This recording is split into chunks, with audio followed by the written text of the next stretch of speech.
What's up, guys? Welcome to the Crypto Savvy channel. I'm Craig, and we are going to be going over the Bitcoin targets and charts. First, we'll take a quick look at the Dow Jones, and then we'll move on into the bigger time frames, all the way down to the 4-hour time frame. Stick around because I do want to show you where we were expecting this as a possibility over a month ago. I do have a video from the 16th, but I have one from there's some before that prior. I think it started on like December 2nd where I started talking about it. But anyways, let's get into it and see what's going on. So this is my Dow Jones chart, and I do believe it is showing major hidden bearish divergence on the daily.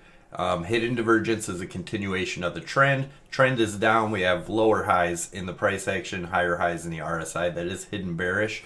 But what I'm looking for to break here to confirm that is all the way down into this bottom trend line again. Another break of this, and I think we're going to be extremely bearish, which could happen at any time within the next few weeks. So this is the Bitcoin weekly chart. We did close above our trend line here, but if you'll notice, I have this white line drawn here. The weekly close last week was right here. We had a higher high in the RSI and a lower high in the price action. That is hidden bearish divergence. This is a weekly chart. Some people don't understand that each one of these candles has a whole lot of candles within it. A lot of daily candles, has 7 daily candles within a weekly. And then within that, you go down to the 4-hour, and there is a buttload of candles in each candle. So these charts take time to play out. We will be taking another look at it, but as of right now, everyone was expecting a bounce here. We got it, but I do believe when this trend line breaks, I still have this target down here. As of right now, still to at least the 24.5. We could go a whole lot lower than that, but I'm still looking for that mid to lower 20 range, and I'll explain why in a minute. First of all, the 200 EMA is still down here.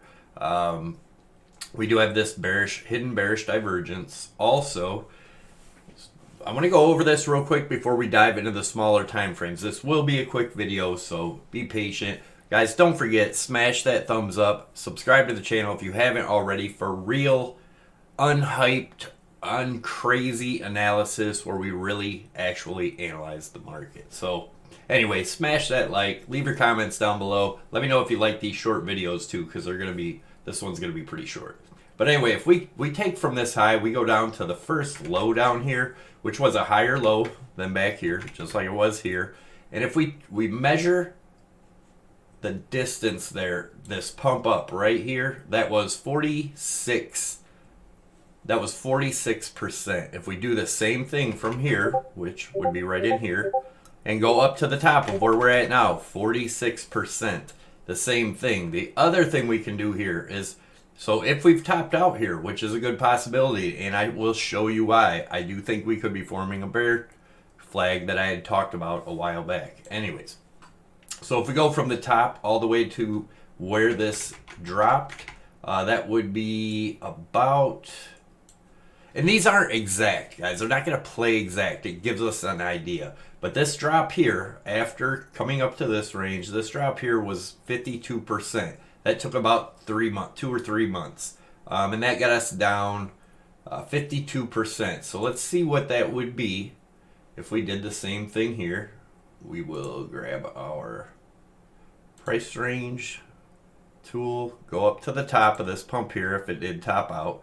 Go down to approximately 52%, and that gets us down to the 23 to 24,000 range, which also lines up with the same target. There's lots of confluence here. I know everybody's super bullish now because we get a little pump, and we've talked about this. This is how bear markets work. You get a big drop.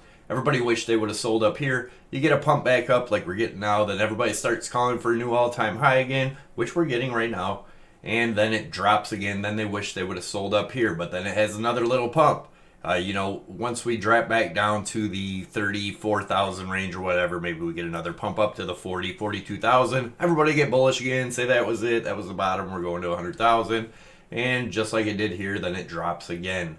And then they wish they would have sold this top. And then it does it again and again and again, all the way down. If this plays out like the Amazon chart, it should be sometime near the middle to end of 2023 where it bottoms. I do have a target. If it plays out the same percentage in the same way over here, would be around the 3,800. People say that's crazy. and you can't compare Bitcoin with Amazon. It is a market. Markets move on emotion. That's why they create patterns. That's why you get triangle patterns. That's why you get rising channels, descending channels. They are patterns. This is a pattern that seems to be playing out beautifully. It is a bubble pop. This is a bubble pop.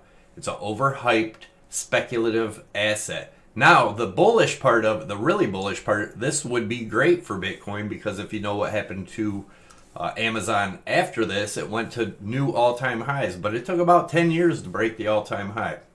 Now, this is a video from March 16th. I actually made some in the beginning of the month too, but I just wanted to show you this so you know that how analysis works and what you look for. Listen carefully.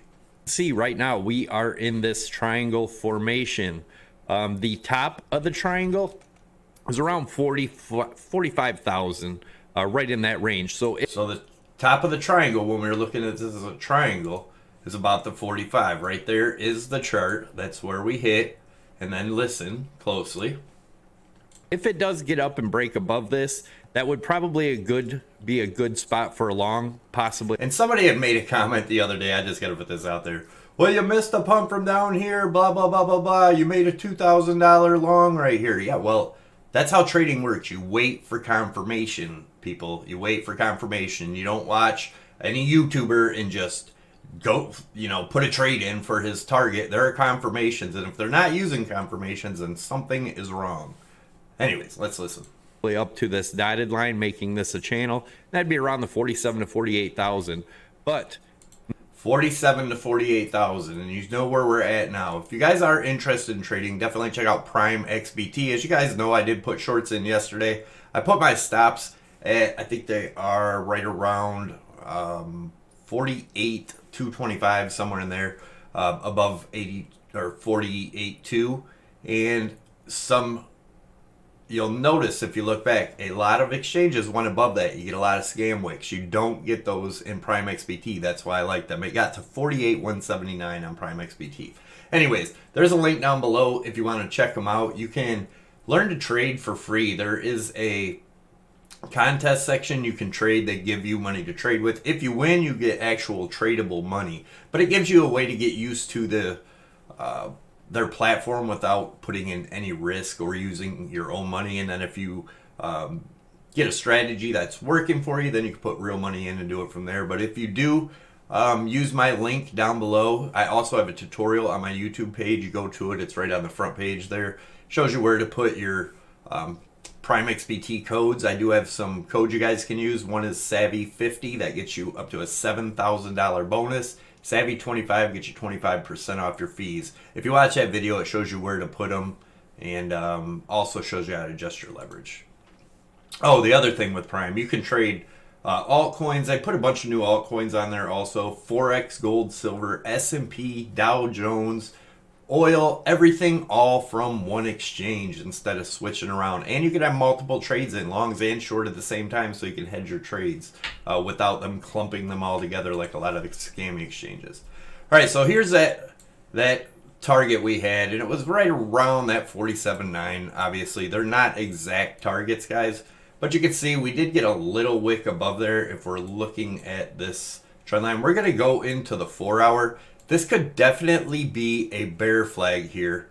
As you guys know, a bear flag has a flag pull and then a flag. So we're going to go into the 4-hour to look at that. I do have these targets here we've talked about. The bullish case is if we open and close a daily above this trend line, which right now is going to be around the 48.5 or somewhere. If we open and close a daily, then I would be looking more bullish. The measured move of the breakout of the triangle, if that was the breakout, would get us up to approximately 58.3. And then if we look at it as a rising channel with a break to the upside, which rising channels usually break down. But if it did, the measure move of that would be 60. So 58 to 60 in the bullish case, that we open and close dailies above around 48.5, depending on where this trend line is at the time. That would be the bullish case. The bearish case, much, much lower. And I'm going to show you that in the 4-hour. First, let's take a look. This is a bear flag pattern. This is the flag pull. This is the flag and continuation to the downside. Another thing to look at is the divergence. We are getting major divergence from over here to over here. We're actually right even here, which is I can't even think of the word for it right now. That is exaggerated divergence. That's it.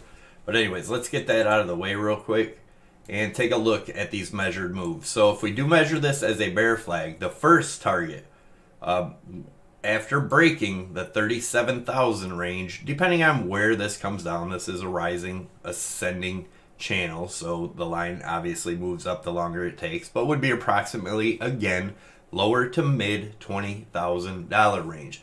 Now, if this whole thing happens to be a bear flag, you can see I put this line right across here where it broke out of this rising channel or rising wedge here.